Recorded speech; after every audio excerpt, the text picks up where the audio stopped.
All right. So like I said, we are talking about Abraham and this account of him being asked to sacrifice Isaac. There's something really satisfying about a nice, kept up yard, isn't there? I mean, you look outside our church and we have a yard and a lawn that is really taken care of. It's nice out in the field. It is nice on the grass, the flowers, the bushes, the trees are kept up. You know, there's something about, it's not always the case, but from my experience, the yard reflects the dedication and sacrifice of way too many hours. Trimming, pulling weeds, cutting. And it's sort of interesting, but I mean, all we're doing is watering a bunch of little green things that come out of the ground. But we like it. We enjoy doing it. Oftentimes, the men take full responsibility of this massive endeavor of upkeep. So in light of this, I have brought some illustrative imagery to help set the mood. We have rakes, electric line trimmer, some weeds I pulled, this awesome thing, gloves, and all the things that you would need to combat the weeds of your yard.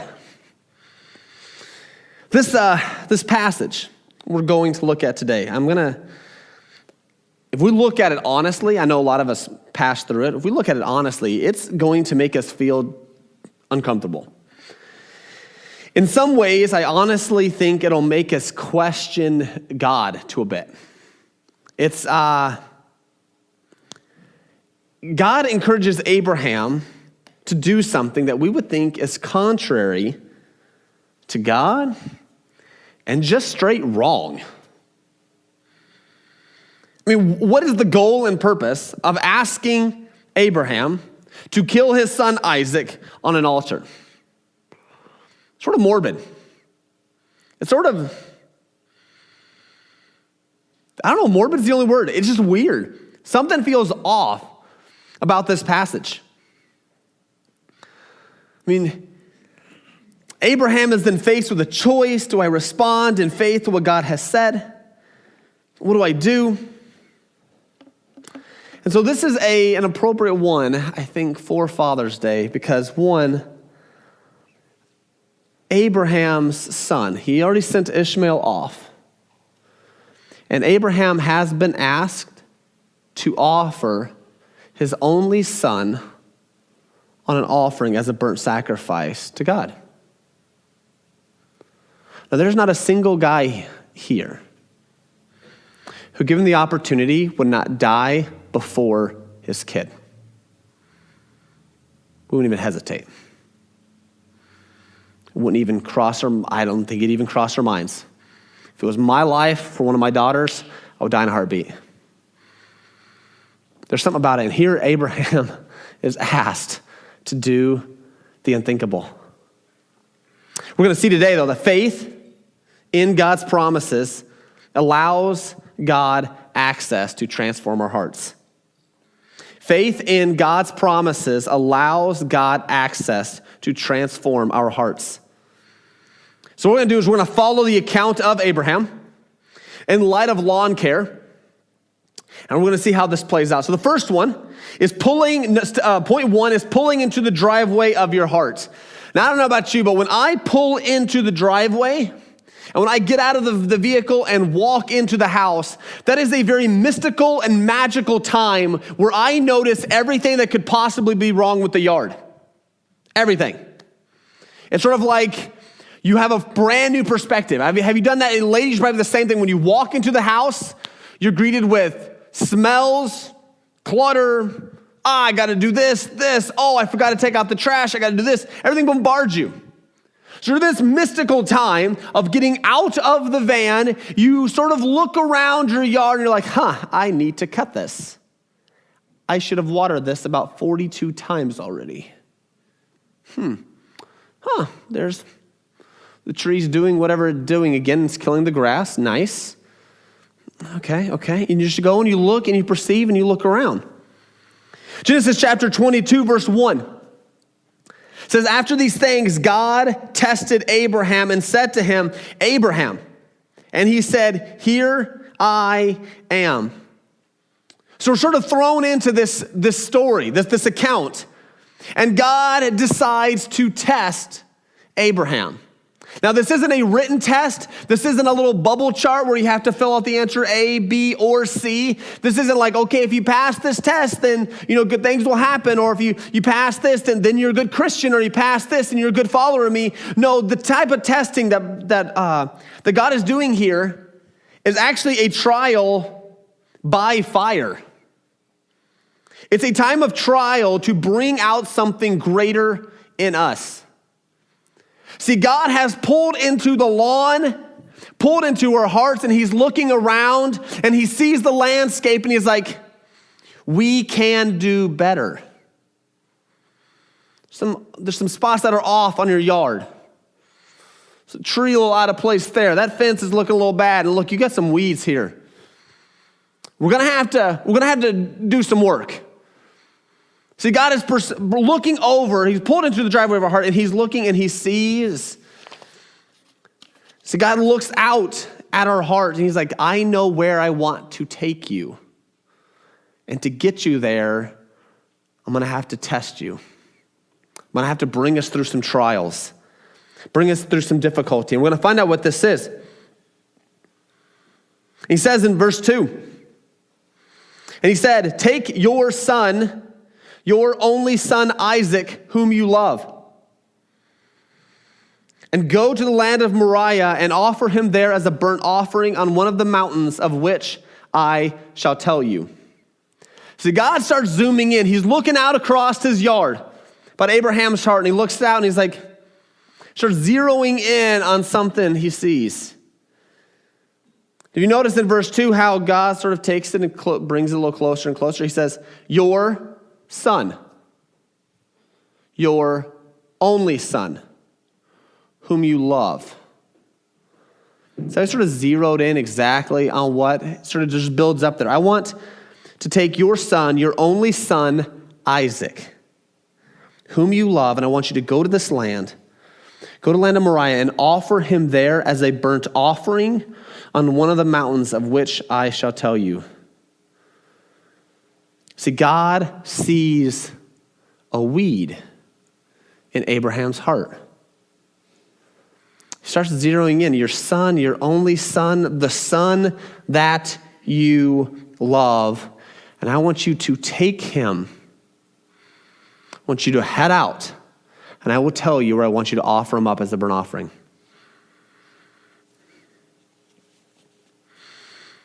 Could you imagine the conversation?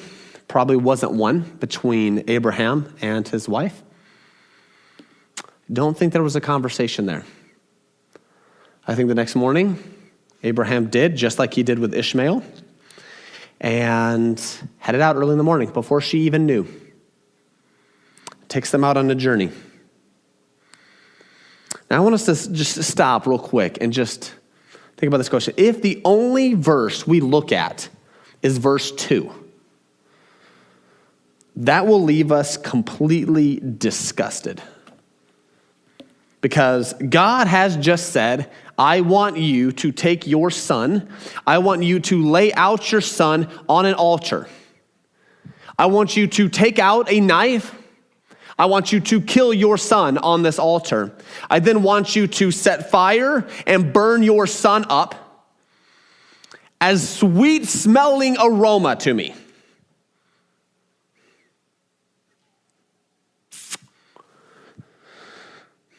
There's only 2 times in the Old Testament that God is the stimulus behind child sacrifice.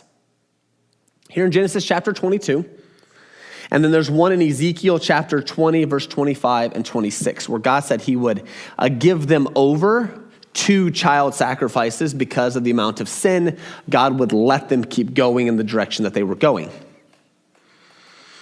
So the question is, how can God ask this?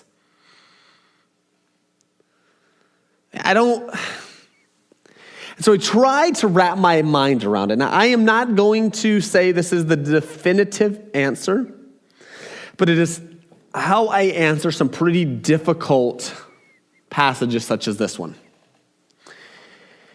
See, God is the author of life. Am I right? He created all things.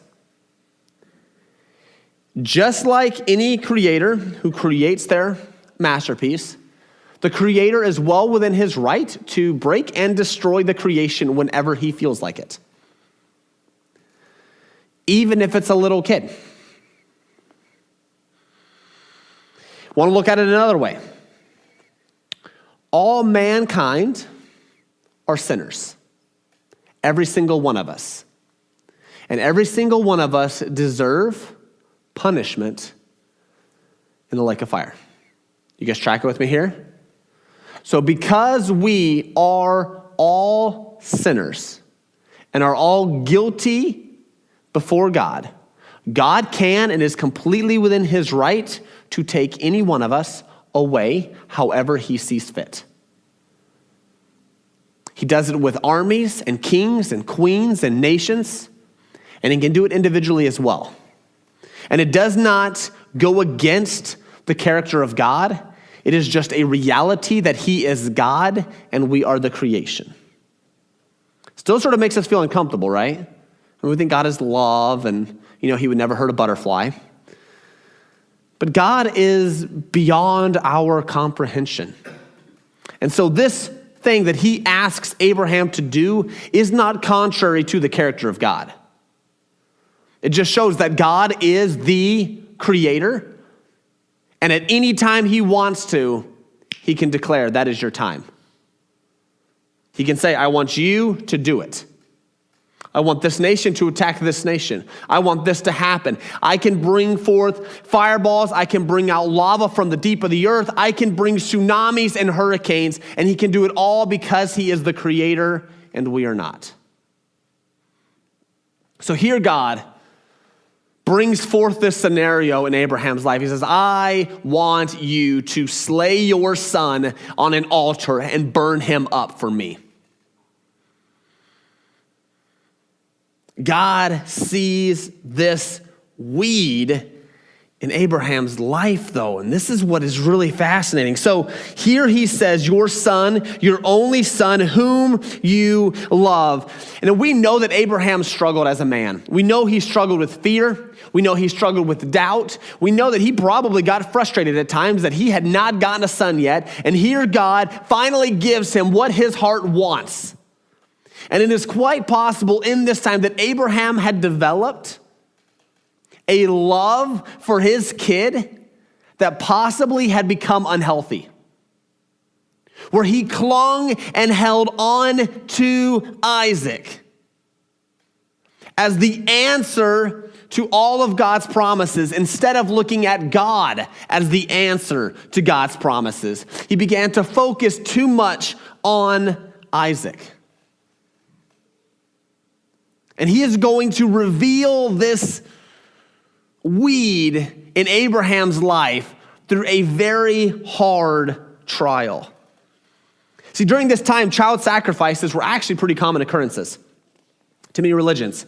So having a deity come and ask for you to kill your kid was not uncommon. Now, bear in mind that the other ones, no one's talking. It's just man-made and messed up and twisted and whatever. But it wasn't uncommon to have a deity, a god, ask for a child sacrifice, okay? So Abraham gets it. He gets up and he goes and he heads out.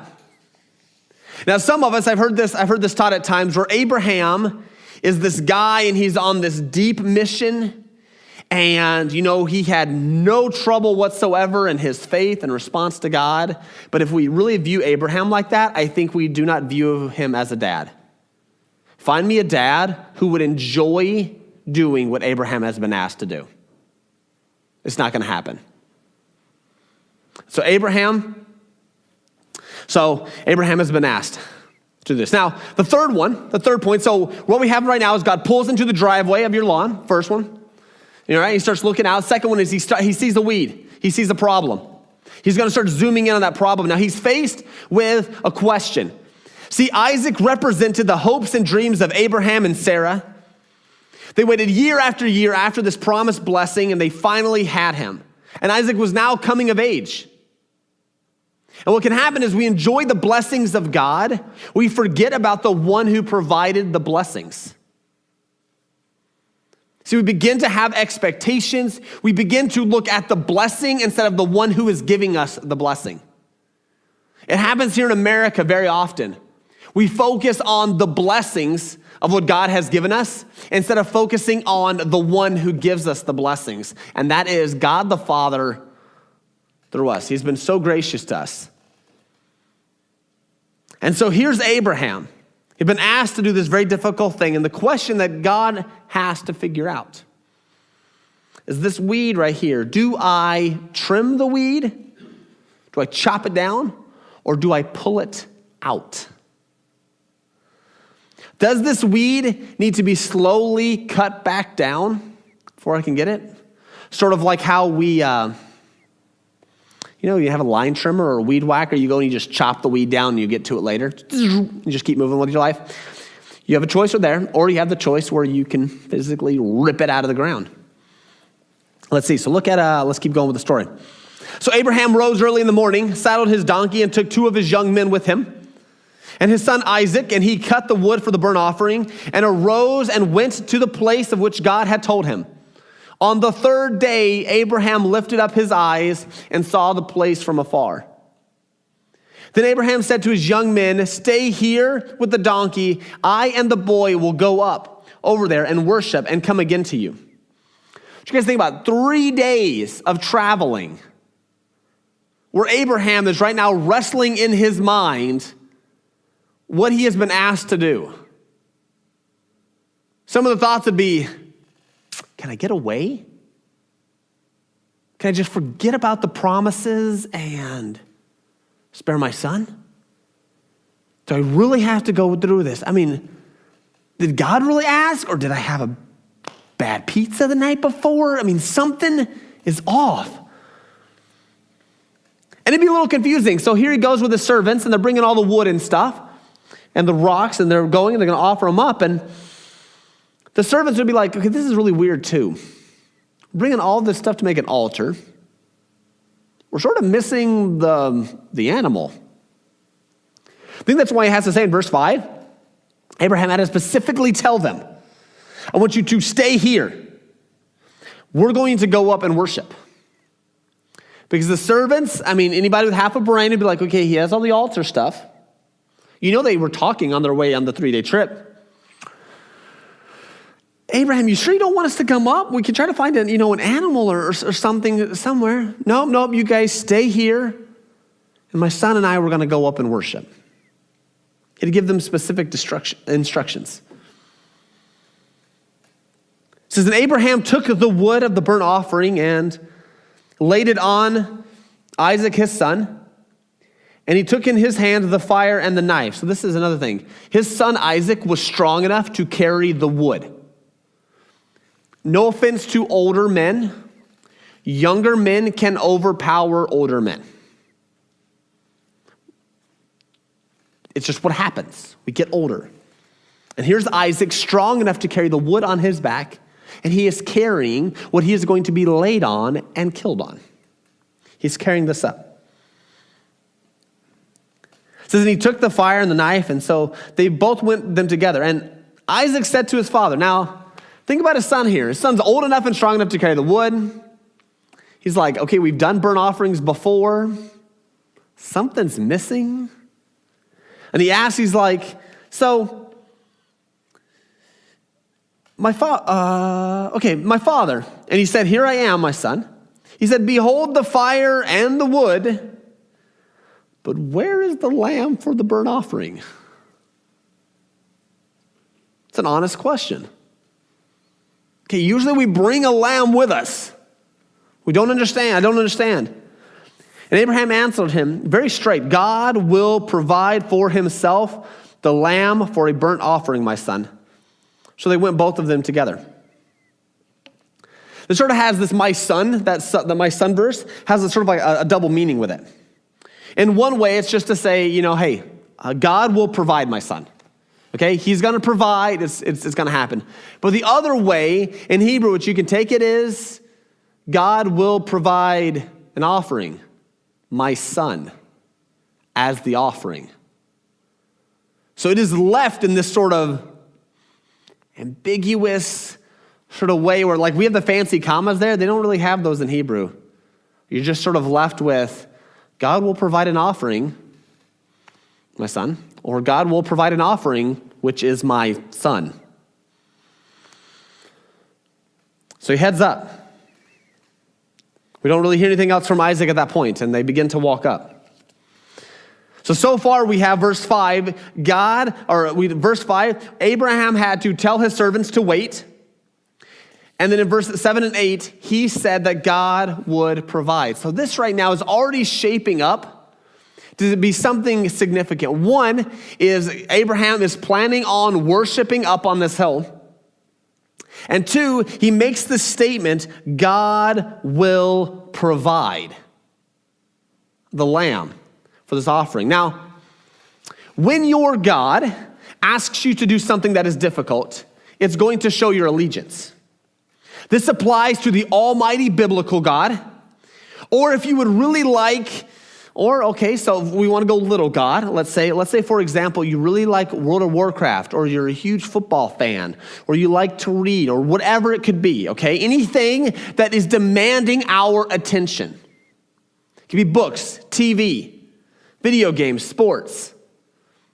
See, those little gods, they need something. They are demanding your attention. Skip church because we need you to watch these advertisements and support. Football is demanding your time there. Other ones are demanding that you spend your money. The book wants to get you sucked in so you can't stop reading and you put off the stuff that is important. Everything is trying to demand your time and energy. See, and God doesn't need your money or support, but here he is, he's asking us, and he's asking Abraham to follow and to trust him. So here's Abraham, his understanding of God is being challenged, and it's honestly being smashed. I know when I read it, even with my understanding of what I know about Jesus and putting his life down for us, you look back and this looks opposite. This looks like it's opposite of what God does. And if we're honestly thinking that God is just into trickery and a little, I got you, that's a really messed up view of God as well. So my view is being challenged here. Abraham's view is being challenged here. And verse 9 says, when they came to the place of which God had told him, Abraham built the altar there and laid the wood in order and bound Isaac his son and laid him on top of the altar, on top of the wood. Now, dads, I want you to, even mom, I want you to imagine doing this to your son or to your daughter. Tying her hands up and her feet up and laying your child on the altar. All because God asked you to. So this is the question that we ask. This is point 3. Is God going to trim the weed down or is he going to rip it out? So this is how I start looking at this. So Abraham has been dealing with this now for 3 days. He's had this command about to kill his son. And I don't know about you, but like, have you guys ever used one of these? This is like a miracle worthy of the paperclip. Okay, this thing is awesome. So what you usually do is, so you have a sort of a choice. So you can trim down. There are some weeds that I'm pretty sure are wrapped around, those bushes that bloom really pretty in the spring and then they look sort of lame the rest of the year. Nope, they're right outside my office. Thank you, the roadies or whatever they're called. So sometimes there's weeds in there and you trim them down, and eventually maybe you can get it or you line trim it or whatever. But then there's this feature right here. So when I say rip out the weed, this is what I'm thinking. With this cool gadget, you find the base of the root, right there at the middle of the root, and you jam this in there. Now, if this was your heart, having something like this jammed in there would not feel pleasant. And then with this cool lever action, you see the ground's right here, so it pinches, and then you lever and pulls it right out. It is so fun. It is so fun pulling them out. Oh my goodness. It's the coolest feeling is when you hear it pop. Like the suction of the ground goes. Means you got the whole thing. I'm weird, okay? But I love that sound, right? But we have this device. This pulls the weed out of the ground. Or with your hands, you assume whatever position it is. Usually my position's like this. And you get as much of the leaves as you can. And you go to pull it and you'll feel the ground give. And you feel it ripped out, right? Come on, guys. It's the weeds, okay? Now here's Abraham.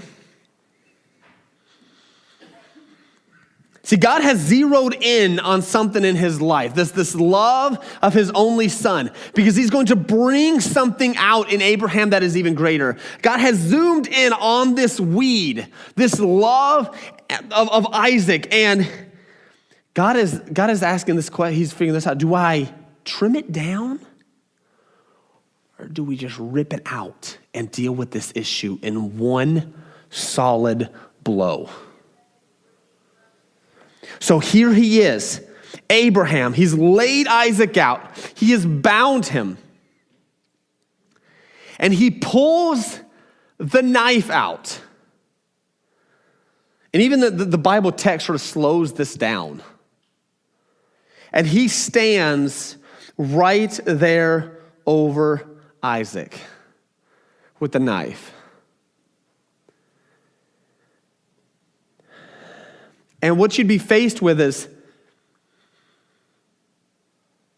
do I trust God?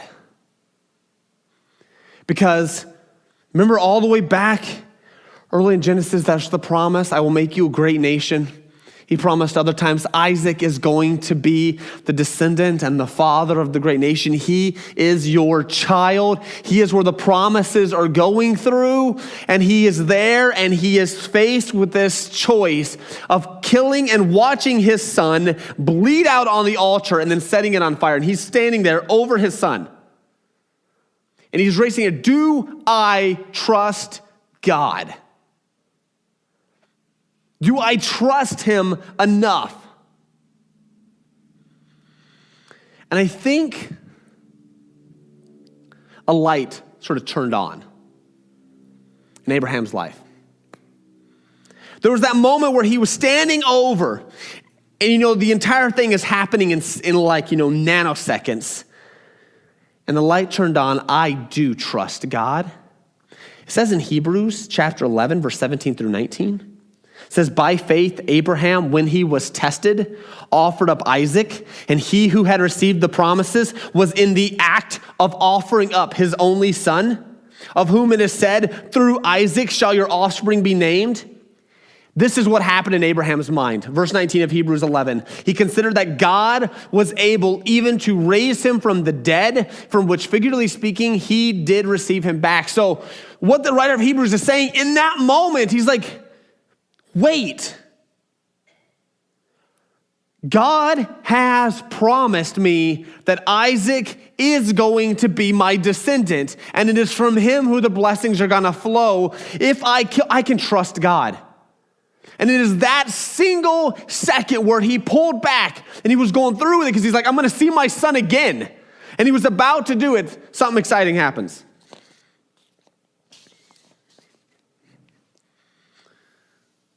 It says, but the angel of the Lord called out to him, verse 11, from heaven and said, Abraham, Abraham.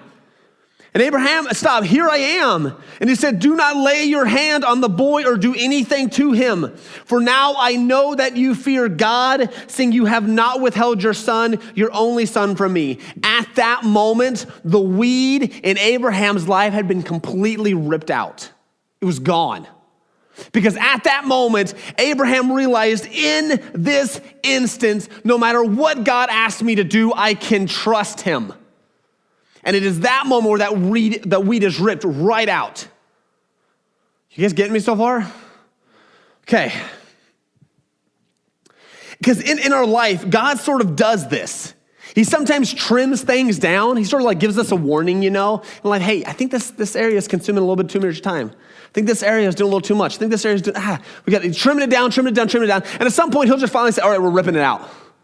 But at other times, we are face to face with a trial in our life that brings our understanding of God to sort of a head, to a point. And we're sort of faced with the question, do I trust God? It can even be in a moment where you are constantly being treated poorly at work for your faith or for whatever going on, and you got to say, I trust that God has me here for a reason, and that in any circumstance that I face, I can, with the strength of the Holy Spirit, walk through by grace. It can be any number of situations. It can be in your own life where it seriously feels like your life is completely falling apart because in this trial, God has brought it out where you have to deal with this. Do you trust me? Do you trust me? And at that moment when we're like, yes, I trust you, that weed gets ripped out. See, even brought some legit weeds from the side of my house.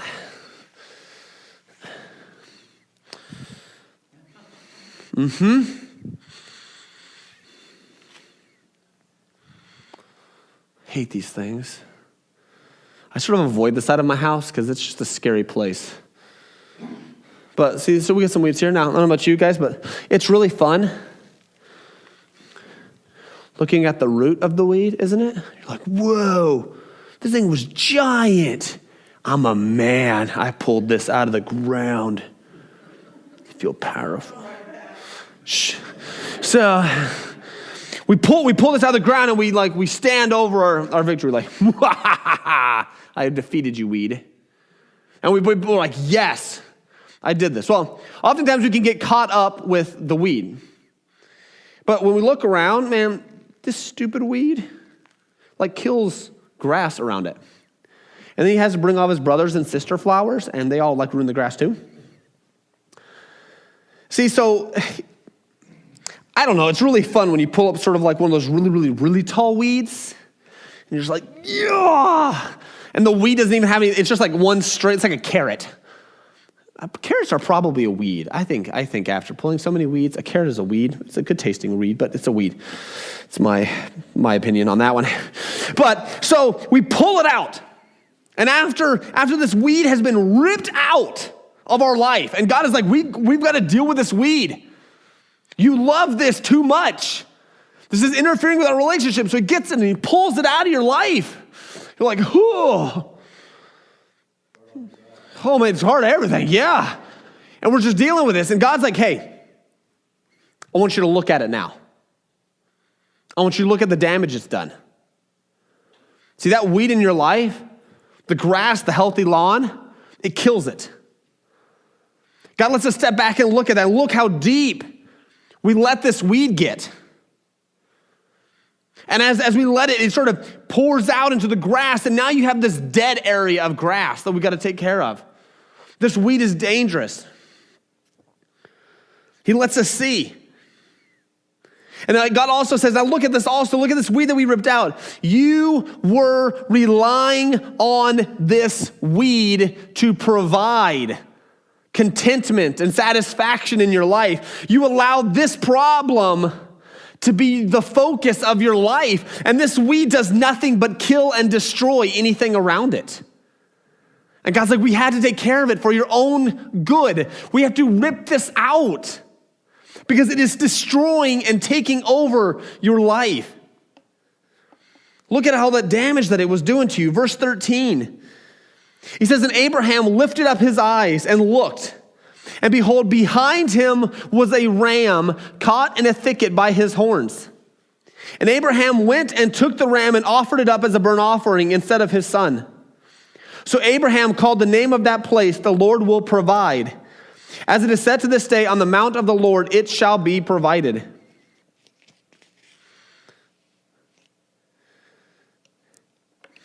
Say, Abraham, giving me your son allows me to bless you and work in this area of your life. God is all that you need. He is the provision of your need. He is the answer to your heart's longings. You guys notice what God provided for Abraham? It wasn't a lamb, was it? God provided a ram for Abraham, not a lamb.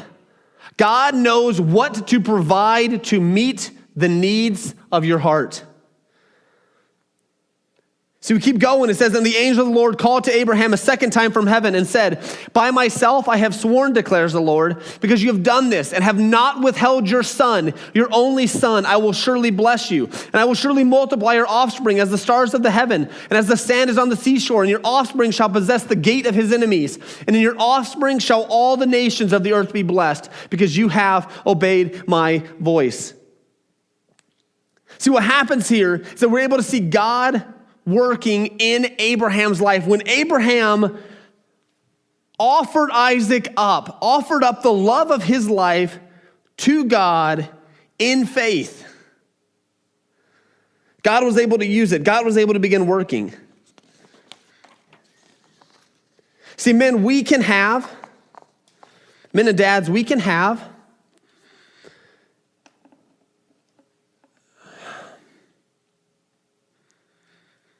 we can be going through some very difficult times at home. Or for whatever reason, you're not clicking with your spouse or your kids. We have some very difficult time at work, where you're going to work every day not knowing if you're going to be cut. We as guys and men, typically we like to enjoy providing for our family. It is something we take honor in. But over time, what happens is our love of money and stuff and fame or recognition, whatever it is, that becomes a weed. And it begins to eat at us. And it begins to take over portions of our yard. And what God is saying here is to Abraham is, I am going to provide exactly what you need.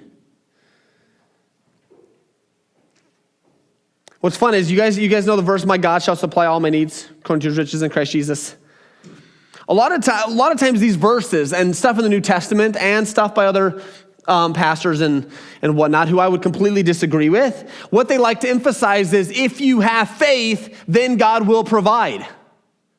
If you have enough faith, then you can be rich. If you have enough faith, then God is going to work in your life. God doesn't work like that. God is going to work in your life whether you have the faith or not. He's going to keep working in your life. What it does is because God promised to Abraham over and over and over again, Isaac is the one I'm going to bless. It was going to happen, whether Abraham obeyed or not. But what's fun is because Abraham obeyed in faith, God was able to work in Abraham's life and pull that weed out to make Abraham's heart healthier and make the relationship between God and Isaac better. See, dads, we have things that drive us. We have our families, hard work. And we can place all these problems on our shoulders like we're the only one who can take care of them. We act like we have control over how other people should respond, or we have control in our jobs. And what happens is we do not hand over our loves to God. So I'm like, God, I can't trust you with providing. It is my hard work that has got me here. It is me getting up every morning, day after day after day. It is my job. I can't trust you with this, God, and we don't give it to him because we love our hard work and we love our strength and we love being a man. Or it goes into our relationships. We're like, God, I cannot hand this over to you because I've blown it enough. I've blown it too much. Or they're being a punkhead, or whatever it is. We can't hand stuff over. So we have this love on our own problem, our love on our own strength and our abilities to take care of problems and to satisfy our needs. And guys do this all the time. Speaking as a guy, guys are tough and we're stubborn. And we like it that way. But we don't like to hand over our problems to God because we have this really weird view that if we give what we love and what we appreciate and what we admire, we think that if we give them over to God, God's going to take them away from us. It's sort of like the mentality where people do not prepare for when they're about to pass away. Sort of an end of life plan. Because as soon as we come up with this end of life plan, guess what? God's going to kill us. It's going to happen. So if I postpone it and don't plan for any end of life stuff, God's never going to kill me, right? I'm never going to die, right? Yeah. No. We're going to be taken whether or not we have a plan or not. God is going to work in our life whether we respond in faith or not. God has promised this to us. He's going to work in our life. It's just going to get a little messier if we decide to fight him all the time. So if I give over and I want to become a missionary, God's going to send me to Africa and I'm going to have to eat bugs. We always think the worst about God. I love my independence, but if I ask God to take that and lead me and guide me, man, God is going to have me living under a bridge. Yeah, I totally get the logic. But that's what we do. See, just because God has asked you to give him something doesn't mean he is going to take it away. And here's Abraham. He's asked for Abraham to kill his son Isaac. To show in Abraham's life that Abraham had probably loved Isaac a little too much. And what God says is, because you did not withhold Isaac from me, you're going to get to experience the beautiful blessings. See what's going to end up happening. So just because God has asked you to give it to him doesn't mean he's going to take it away. He wants to take the weeds out of your lawn. And at times, this could mean he takes away what we love. He was completely within his right to take Isaac away from Abraham. And God would have brought Isaac back. Whether in Abraham's life or 30, 40, 50, 80 years, he could have done it whenever he wanted to and brought it back. See, God sees our hearts. He knows what is best. Pulling weeds can be painful at times. And when we, like Abraham, rest in faith in what God is asking us to do, it opens up the yard of our hearts and allows God to transform it into a work of beauty. So if God is working on your heart right now, let him rip it out. Let him rip the weeds out. Just give it to him. Say, God, I do not understand how you can possibly want me to do this, but I trust you. I trust that you know what is best. I trust that you care for me. Take it.